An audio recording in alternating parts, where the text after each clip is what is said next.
Good evening, welcome to QUT Web News.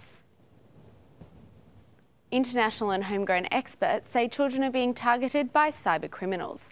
The high-tech Crime Symposium on the Gold Coast is examining how identity theft and cybercrime are dominating the international criminal landscape. Cybercrime, identity theft and credit card skimming are buzzwords we are all familiar with. But police fear children are the new targets in the online world. You know, the children today are the victims of tomorrow potentially, and we've got to do something about it. We've got to get the message out. Children as young as 13 are targeted by cyber criminals through social networking sites who store their details for future use. And the crooks can wait. They've got your identity. In 5 years' time, you might find you've got a credit card taken out in your name, you've got a debt already incurred. We've got to think long term. The Queensland Police have been trying to teach kids to be vigilant on the net. Fiscal's my name. Fiscal, the fraud-fighting ferret. The threat to children is one of the major talking points at the high-tech Crime Symposium.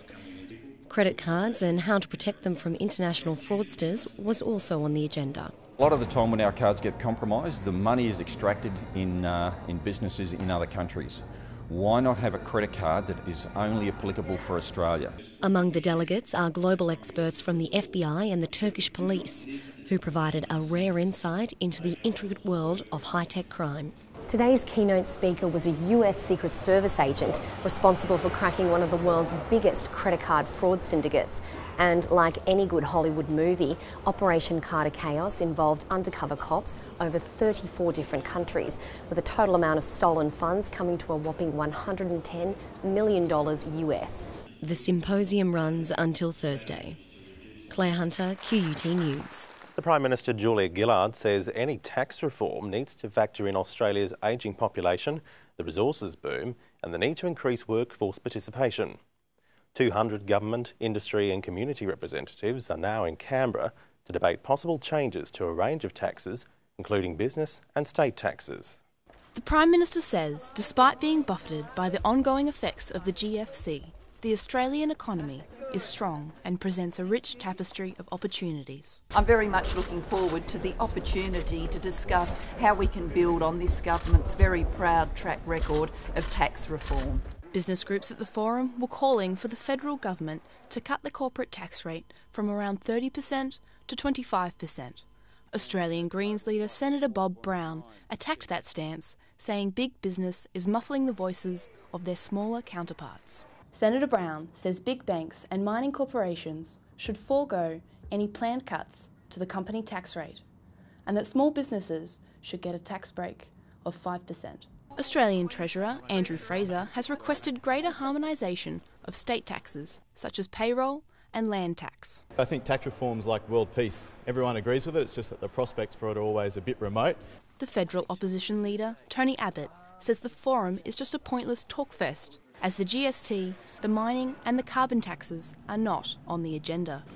Just when you thought this government couldn't get any worse, they have a tax summit that isn't allowed to talk about Labor's big new taxes. However, there was debate this morning about a push to increase GST rates, which divided federal and state treasurers, as well as some welfare groups at the forum. Daniela Sunday-Brown, QUT News. 2 toddlers are being treated in hospital after being hit by a train near Ballarat. The 3-year-old boy suffered serious injuries and is in a critical condition, while the 3-year-old girl is stable. A 3-year-old boy is fighting for his life and a 4-year-old girl is also in hospital after being hit by a train at Wallace, in country Victoria yesterday. The pair wandered onto the railroad tracks while playing in an adjacent backyard. The mother was in the backyard, it appears, and she's taken her eyes off them for a second and they've run out of her sight. The boy suffered critical head, chest and abdominal injuries when struck by the passenger train, which travels up to speeds of 130 kilometres per hour. The girl also suffered head injuries, as well as cuts and bruises. Doctors say her condition is stable.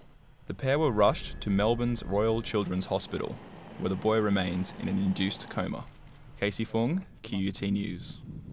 In a major shift in the tourism industry, Greyhound will team up with Australian group Oz Experience to provide a one-stop shop for the lucrative backpacker market. The acquisition of the brand aims to improve the current travel experience and increase the number of young backpackers using the service. As Australia's only national bus service, the move by Greyhound to secure Oz Experience aims to lure more backpackers down under.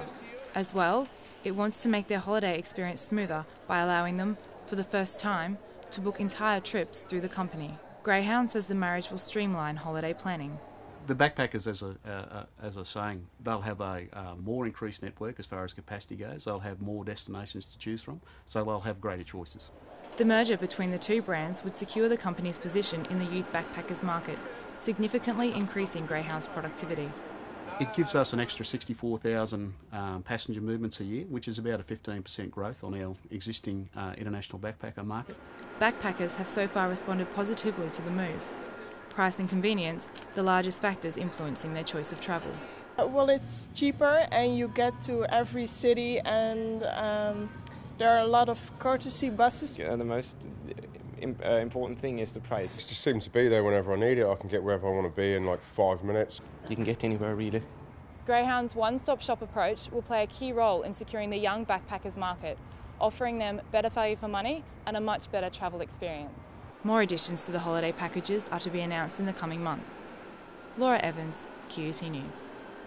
A new Brisbane CityCat unveiled today will be a permanent tribute to Brisbane's Mud Army. The ferry's ceiling features a photo montage of volunteers who helped clean up in the wake of the January floods. This ferry terminal was one of 8 completely destroyed by wild floodwaters of the Brisbane River. The newly rebuilt pontoon at West End was the setting for the launch of Brisbane's 19th CityCat this morning. Lord Mayor Graham Quirk, along with Julie Boucher from the Australian Red Cross representing the volunteers, launched a $2.5 million vessel. The Spirit of Brisbane pays tribute to the so-called Mud Army, who worked effortlessly in the clean-up. Over several weeks, some 25,000 volunteers grabbed their brooms, gloves and gumboots and brought the beauty back to Brisbane. We acknowledge the people who came together, so well known now as the Mud Army, who delivered to Brisbane a sense of care, a sense of support and a sense of friendship to our fellow Brisbaneites in need in January this year. Inside the vessel, photos of the volunteers line the full length of the ceiling, a permanent tribute to their unselfish actions, helping others in their time of need. The January floods saw 20,000 Brisbane homes inundated when the river broke its banks. Today, the launch of the Spirit of Brisbane stands strong as a reminder of the resilience of the Brisbane community. Ashton, Rigg, QUT News. Buddhist monks have blessed the new RSPCA facilities in the Brisbane suburb of Wacol, which should be open for business before Christmas. The ceremony also marked World Animal Day. All creatures great and small gathered today at the new RSPCA animal shelter to sniff around their future home. Buddhist monks blessed the facilities, grounds and animals with symbolic chanting and paintings. We thought in this particular instance it would be great if the Buddhist faith was represented.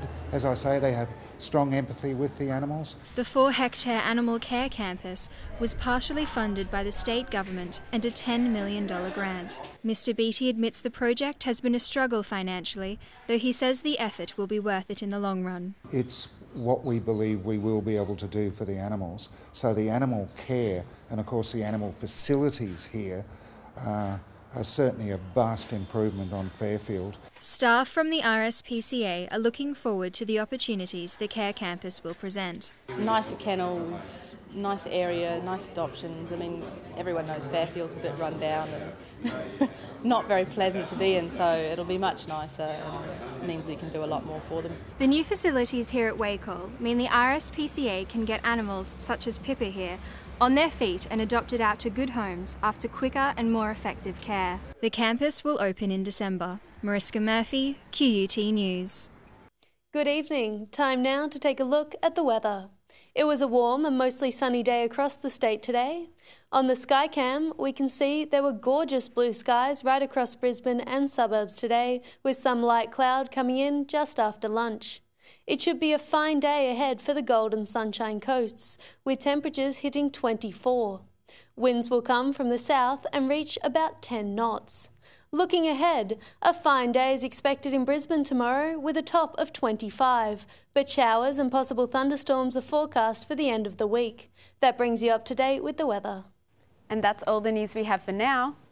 We'll be back tomorrow with more QUT news. Goodbye. Goodbye.